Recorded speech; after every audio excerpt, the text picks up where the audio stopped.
Hello மக்களே, பச்சை பட்டாணி நான் நைட்டு ஊற வச்சுருந்தேன். இப்போ வந்துட்டு ஒரு 10 விசில் விட்டு தான் நான் எடுத்திருக்கேன். கொஞ்சம் இல்லை நல்லாவே வெந்திருக்கு. அதை தாளிக்கலான்னு சொல்லிட்டு ஒரு வாணலில் எண்ணெய் ஊற்றி கடுகு, கடலப்பருப்பு, உளுத்தம்பருப்பு போட்டிருக்கேன். கொஞ்சம் கருவேப்பிலை போட்டிருக்கேன். காரத்துக்கு நான் வரமிளகா போட்டுக்கிட்டேன். கொஞ்சம் வெங்காயம் வதங்கினதுக்கப்புறம் இந்த பச்சை பட்டாணியை நம்ம இதில் போட்டுக்கலாம். சுண்டலும் போட்டாச்சு.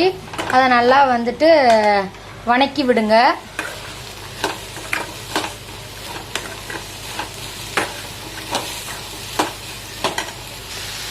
எப்போவுமே இந்த மாதிரி சுண்டல் செய்யும்போது லாஸ்ட்டில் கொஞ்சம் இப்படி தேங்காய் போட்டுக்கோங்க. தேங்காய் போட்டுக்கிட்டிங்கன்னா வந்து சூப்பராக இருக்கும். அப்போ தான் நமக்கு ஒரு சுண்டல் சாப்பிட்டோங்கிற ஒரு ஃபீலே கிடைக்கும். நாங்கள் இந்த மாதிரி தான் பண்ணுவோம். நீங்கள் எந்த மாதிரி பண்ணுவீங்க? தேங்காய் போடுவீங்களா போட மாட்டிங்களான்னு கமெண்ட் பண்ணுங்கள். சுண்டல் ரெடி. தேங்க்யூ.